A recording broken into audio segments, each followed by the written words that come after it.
নমস্কার, আমি তন্ত্র সাধক শ্রীগোরা।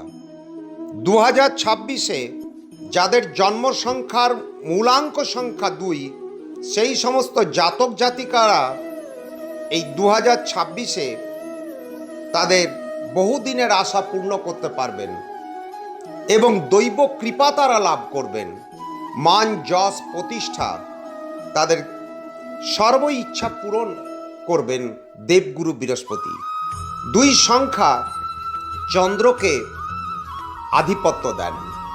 এই চন্দ্রের সংখ্যা 2 এবং দেবগুরু বৃহস্পতির অবস্থান, শনির অবস্থান এই বছরকে 2026কে 2 সংখ্যার জাতক জাতিকাদের জীবনে প্রভূত সফলতা এনে দেবে এবং এনারা যদি মহাকাল ভৈরব আর হনুমানজির সেবা করেন আরও সুফল পাবেন।